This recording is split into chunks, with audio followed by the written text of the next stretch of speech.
Olá, o Brasil enfrenta um apagão de mão de obra qualificada. Segundo pesquisa internacional do Manpower Group, 8 em cada 10 empresas brasileiras relatam dificuldade para contratar profissionais com as competências necessárias. O índice é superior à média global de 72%. Os números preocupam e mostram um gargalo estrutural que ameaça o desenvolvimento econômico de um país que está entre as 10 maiores economias do mundo. Hoje, no BCTV, vamos discutir esse cenário. Nosso convidado é o professor Carlos Bitinas, especialista em recursos humanos e gestão de carreiras. Ele é uma referência na área. Bitinas atua como mentor e conselheiro de empresas com experiência em gestão de talentos, avaliação de performance e reestruturação organizacional. É defensor de uma gestão participativa que une teoria e prática para preparar profissionais e líderes de alta performance. Professor Carlos Bitinas, muito boa noite, obrigada por aceitar nosso convite para falar sobre um tema tão importante aí para o futuro do Brasil. Muito boa noite. Boa noite, Adriana. Muito obrigado pelo convite. Boa noite aos espectadores. Vamos sim falar desse assunto importante, não só para o futuro, mas para a atualidade, né?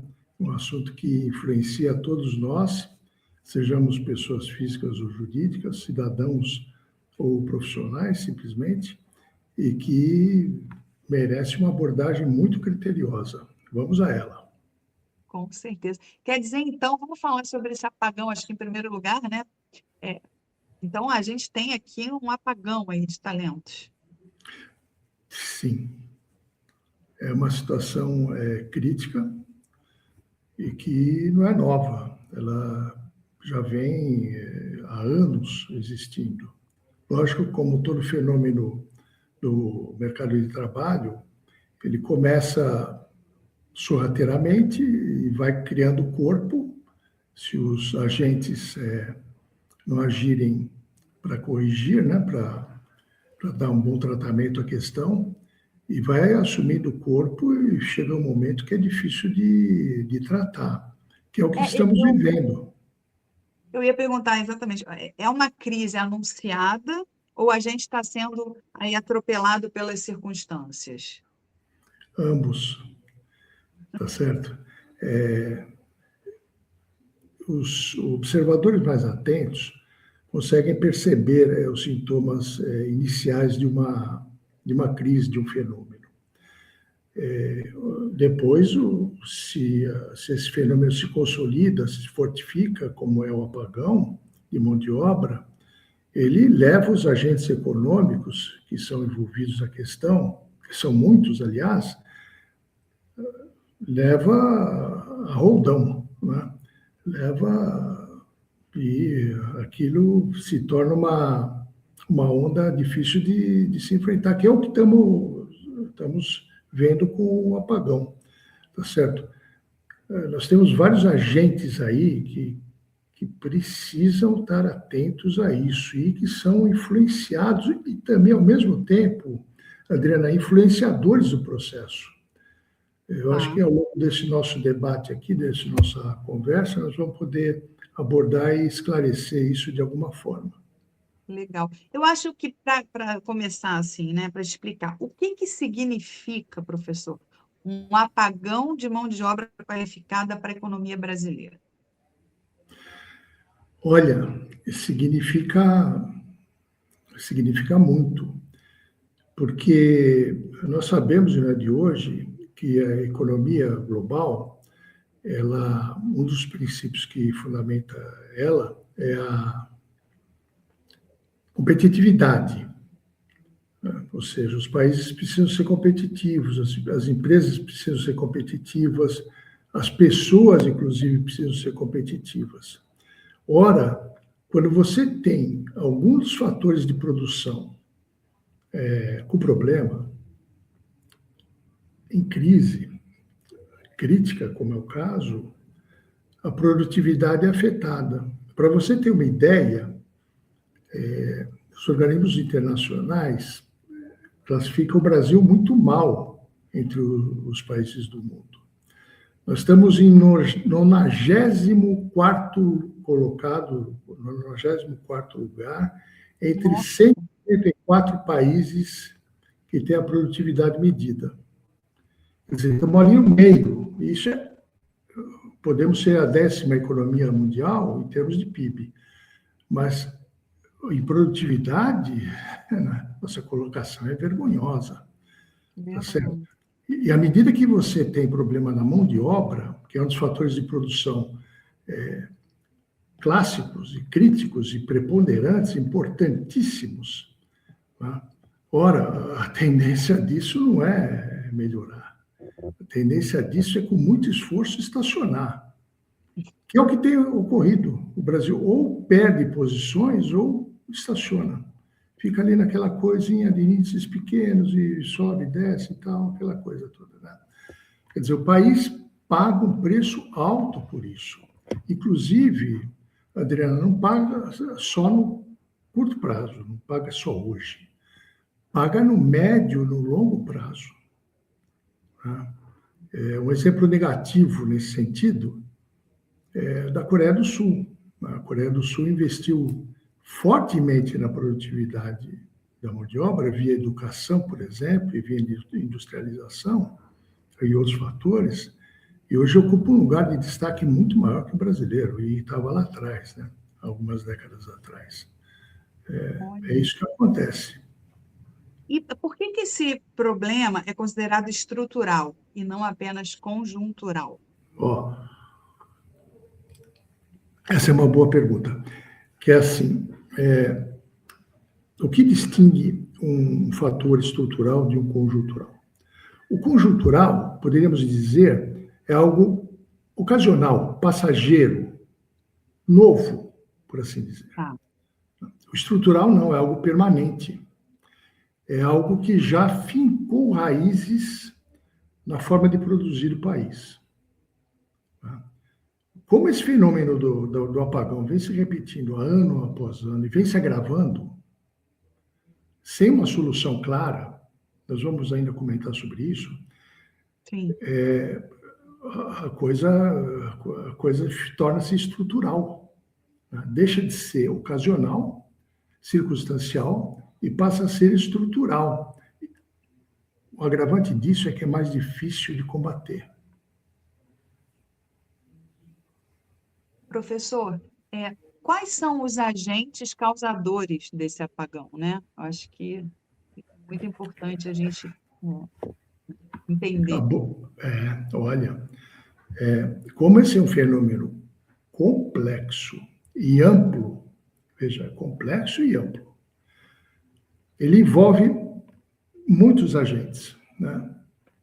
Para a gente ser prático, eu vejo 4 agentes que são, 4 fatores, agentes e fatores que são preponderantes nessa história. Um deles é o próprio governo, né? O governo é responsável pela educação, pela regulação da atividade trabalhista, e, portanto, ele interfere fortemente na questão do apagão, da produtividade, da competitividade, assim por diante. E o que nós temos visto não é nada bom. Nós temos visto, na história brasileira, um governo sempre intervencionista, regulador, que não investe em educação, né? Aliás, nós temos um apagão, se eu for olhar assim, setorizadamente, nós temos um apagão grave no setor educacional básico. Professores de física e de matemática é coisa rara de se encontrar. Parece que ninguém tem vocação para isso. Mas, enfim, voltando É interessante, é um dado interessante. E isso influencia muito a produtividade e, logicamente, o apagão e tudo mais aí. Por quê? Porque afeta fortemente a formação lógica do indivíduo, do profissional. Sim. Olha, eu que lido com recrutamento e seleção, inclusive de alto nível, às vezes fico espantado de ver profissionais com formação sofisticada, universitária e tudo mais, com dificuldade de fazer contas. É um negócio importante. Está nesse ponto. Sério. Né? Bom, mas voltando à tua pergunta, né? A gente tem o governo, de um lado, que influencia essa questão. A gente tem as empresas, de outro lado, o setor produtivo, né? Que faz a atividade econômica acontecer. A gente tem os talentos, as pessoas, os profissionais, de outro lado. E nós temos também um negócio que tem crescido, todos nós ouvimos bastante, é a questão tecnológica, a forma de se produzir, não é só inteligência artificial. É como se produz as coisas, tá certo? Como funciona a maquininha, né? Muito bem. Esses 4 fatores, numa abordagem assim inicial, eles interagem permanentemente. Nenhum deles funciona sozinho. Né? E todos eles têm papel ativo e, ao mesmo tempo, passivo, né? Atua para e sofre com o apagão. Tá certo? Muito bem. Isso é um campo enorme, Adriana, de abordagem. Sim. Agora, a gente sempre raciocina, né? Bom, onde é que a gente vai chegar? Bom, para a gente chegar a algum lugar melhor do que o atual, nós precisamos de uma ação muito bem coordenada minimamente, esses 4 setores. Né? Para você ter uma ideia da dificuldade, tecnologia, por exemplo, ela é muito desenvolvida fora do Brasil. É também desenvolvida aqui, mas muito bem fora do Brasil. Certo. Né? Ora, é desenvolvida num lugar que não vive nossos problemas. E é trazido para cá e tem seus reflexos aqui.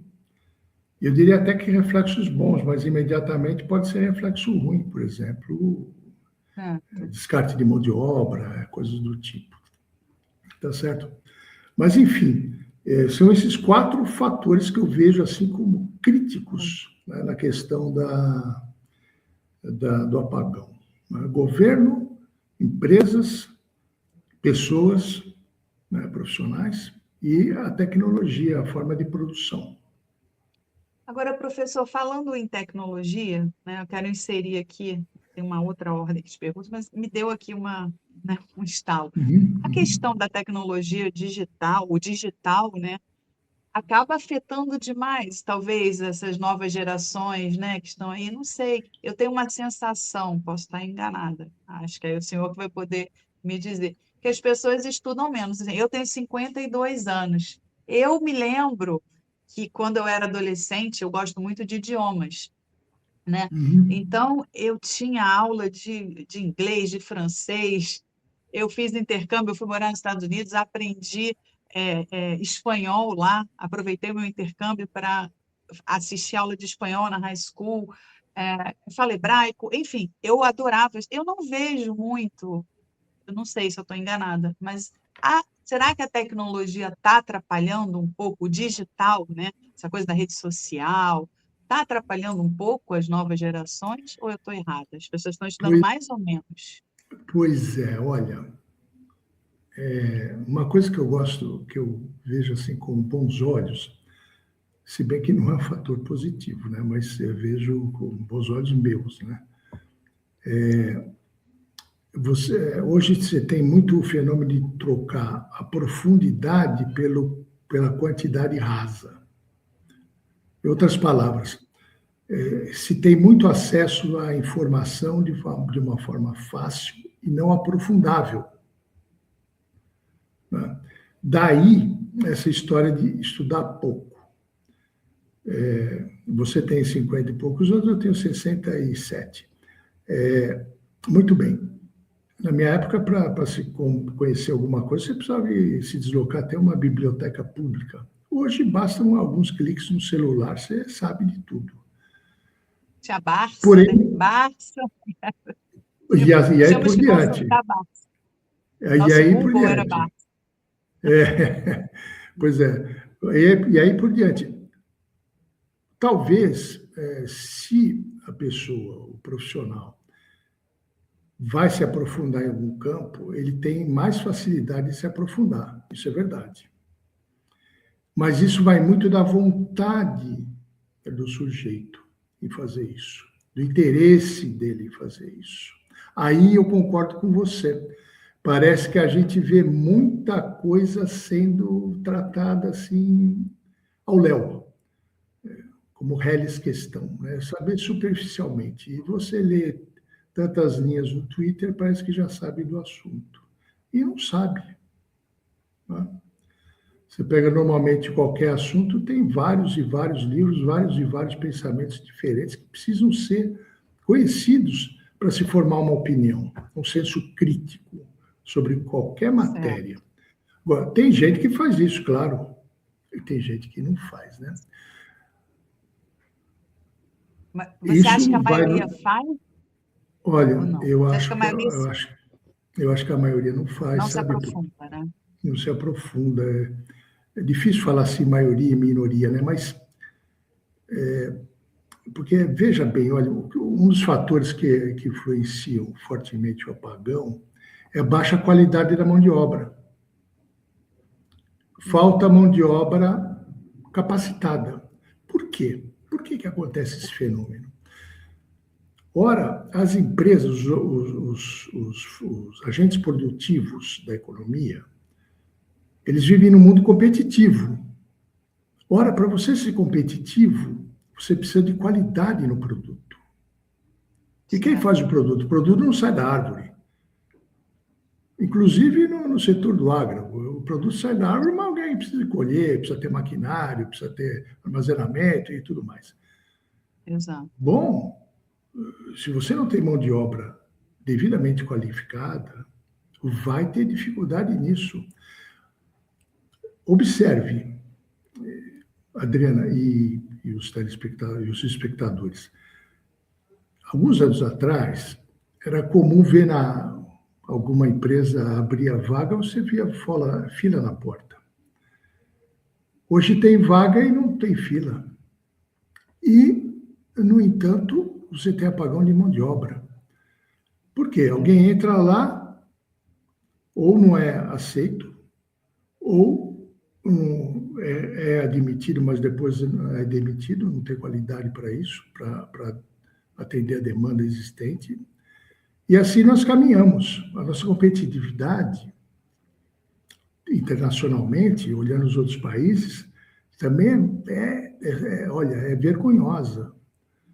O Brasil é classificado numa amostragem feita por um organismo internacional, que eu não me lembro o nome, mas isso é conhecido.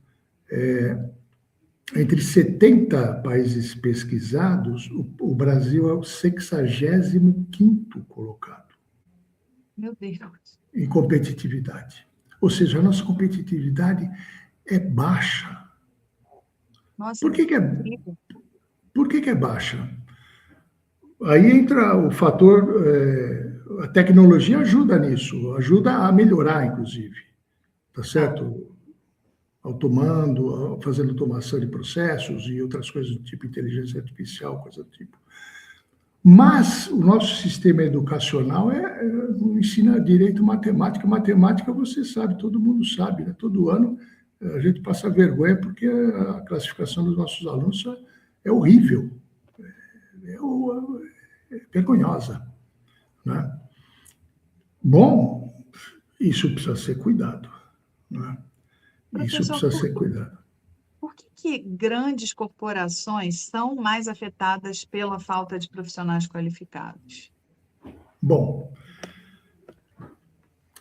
eu tenho assim uma coisa um pouco fora do esquadro, né? Primeiro que as grandes corporações são as que mais respondem às perguntas de pesquisa.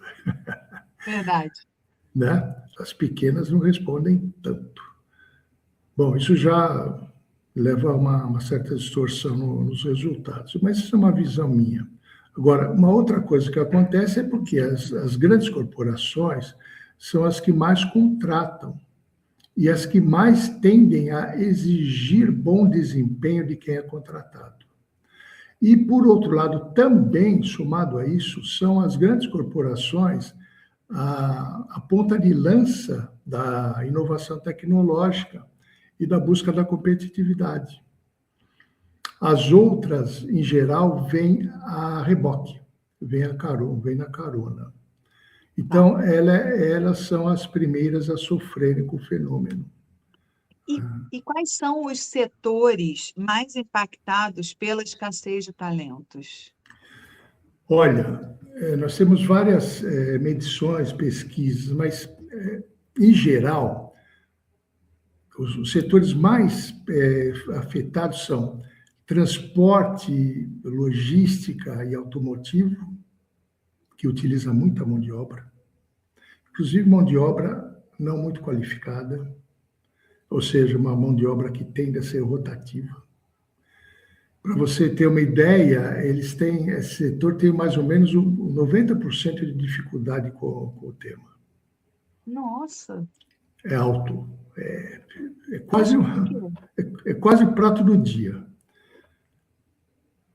Olha, basta você olhar no portão do teu prédio, da tua casa, como mudam o rosto dos entregadores, dos transeuntes que trabalham no setor de transporte e logística, por aí, né?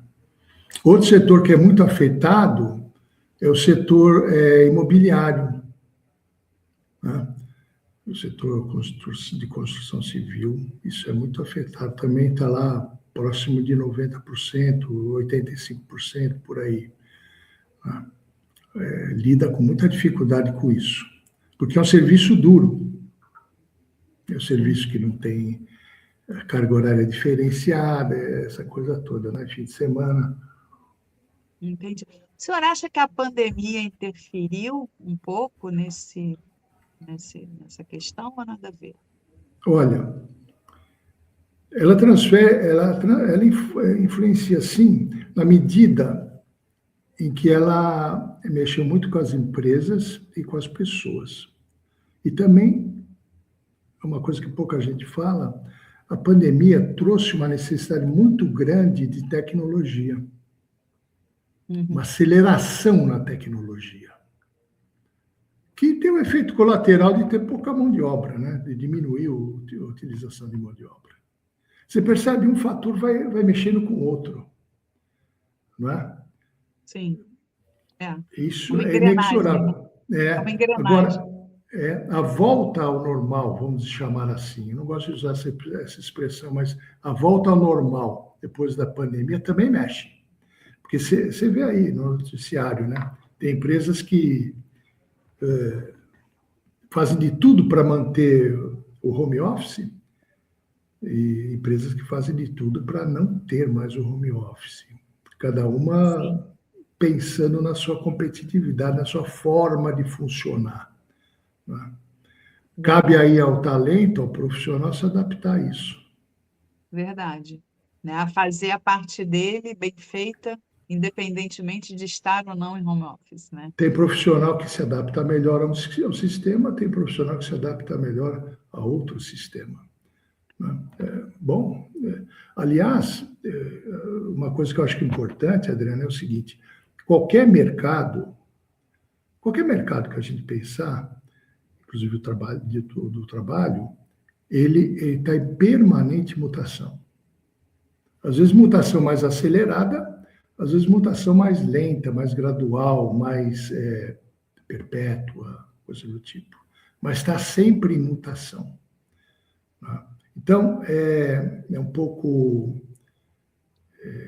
É um idílio, é um sonho achar que um dia vai se estabilizar. Normalmente não se estabiliza. Você pode mudar o grau de instabilidade. Tá. Professor, mas tem solução para o Brasil? Você acha que a gente pode melhorar um pouco, assim, sair do apagão e para um apaguinho? Olha, eu faço essa pergunta todo Acabei dia de para o meu inventar eu apagãozinho. eu faço essa pergunta todo dia para o meu travesseiro, viu? E ele não respondeu ainda. Ainda não, né? Mas, olha, falando sério, a minha resposta é sim. Ó, que Por bom. quê? Porque se outros países, outras economias estão no estágio mais avançado que o nosso, assim como tem alguns mais atrasados que nós, chegaram lá, conseguiram esse intento, por que não nós não vamos conseguir? Não estou dizendo que é fácil, é muito difícil. Aliás, às vezes eu sou muito pessimista com o assunto. Eu vejo o caminhão ladeira abaixo e não ladeira acima. Mas, em tese, possível é, porque as soluções são todas visíveis, basta serem concatenadas e, claro, serem implementadas com efetividade, né? Vários agentes que eu citei aqui fazem o seu papel e também não fazem,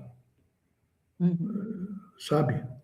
Por exemplo, quando as empresas têm deficiência de qualidade da mão de obra, de má formação tecnológica ou básica mesmo, tem empresas que investem forte em treinamento, inclusive básico. Eu mesmo tive a oportunidade, quando eu era executivo, de fazer programas de alfabetização em fábricas, né?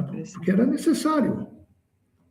Ok, Tem então. que, é preciso, né, diminuir, assim, eu acho que esse descompasso entre a educação e o mercado de trabalho, né? Pois é, já que o governo não faz, alguém faz uma parte, A empresa tem mas, que fazer. mas fica faltando uma outra parte. Você percebe?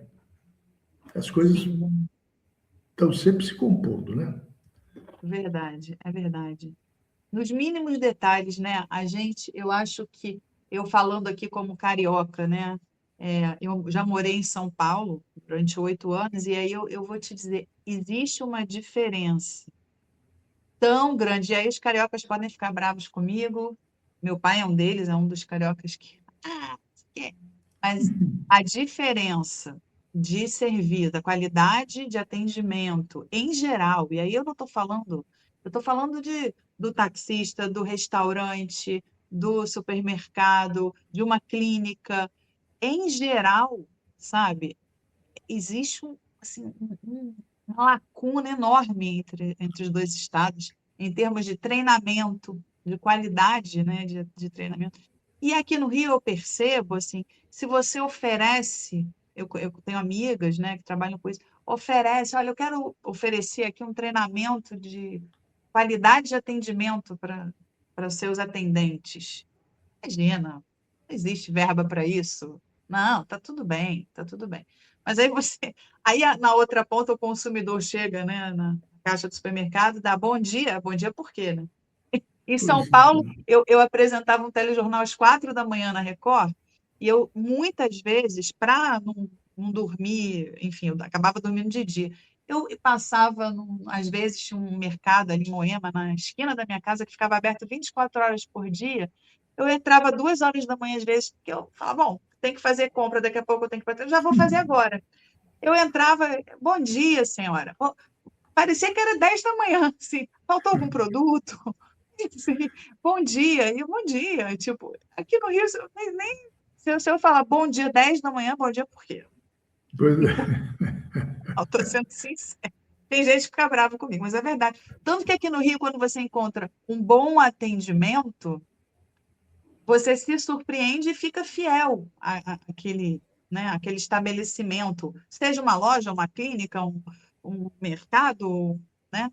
Então, é impressionante mesmo, né? Isso, Falta isso, de isso qualidade. revela muito a qualidade, né? Saindo do exemplo estadual aqui no Brasil, se você vai para o exterior, você percebe a qualidade, por exemplo, no geral, da população que não joga lixo na rua, por exemplo, tá certo? Que faz questão de cumprir suas obrigações, né? Por exemplo, você vai em alguns países da Europa, banca de jornal, você tem uma caixinha, você põe o dinheiro e pega o jornal e, sabe, o negócio, isso revela qualidade, né?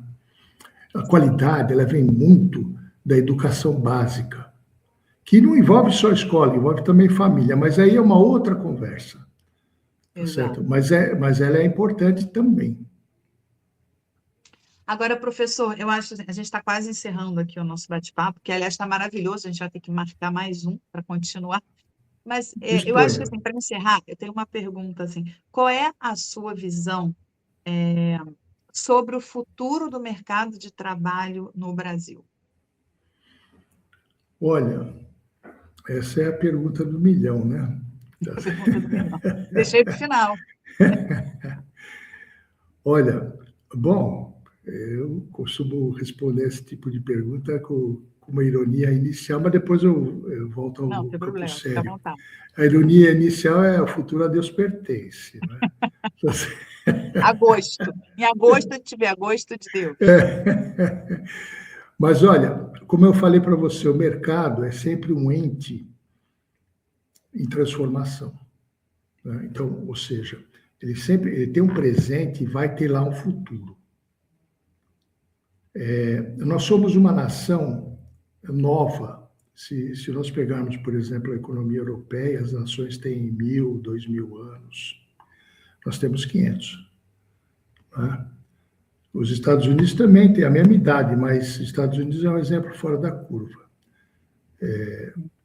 Ou seja, o mercado de trabalho, eu acho que ele tende, eu gosto muito de usar essa expressão, ele tende a amadurecer.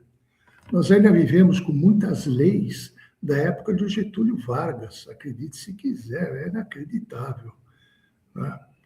Bom, o mercado tende a amadurecer, ou por bem ou por mal, porque a mão de obra, o talento e as empresas também são globalizadas.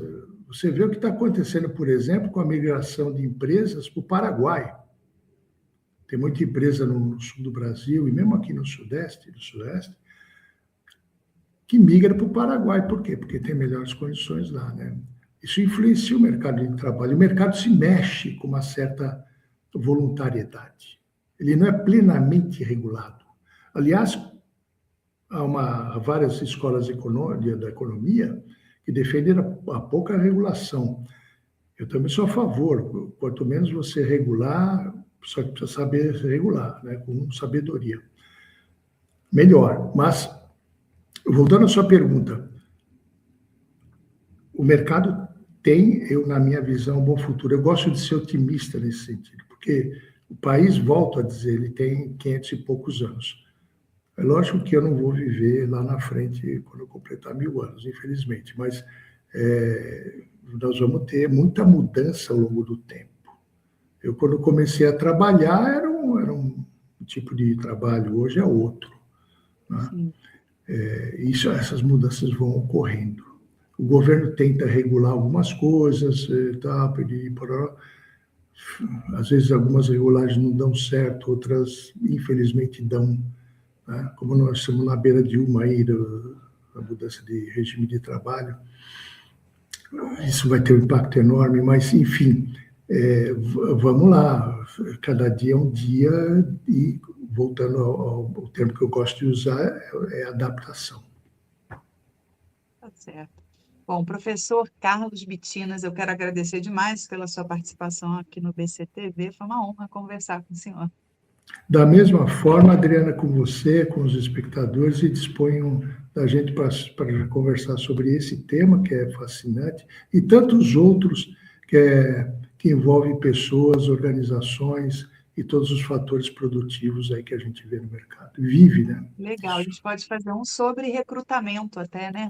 Como as Olha, pessoas podem se preparar, como devem se portar. Acho que nossa, esse é um tema muito legal. é um tema riquíssimo. Legal. Vamos combinar aí, viu? Uma ela volta. Ok. Obrigada, viu, professor? Obrigado, Até bom uma próxima. descanso e até a próxima. Igualmente, até. Muito obrigada. Até.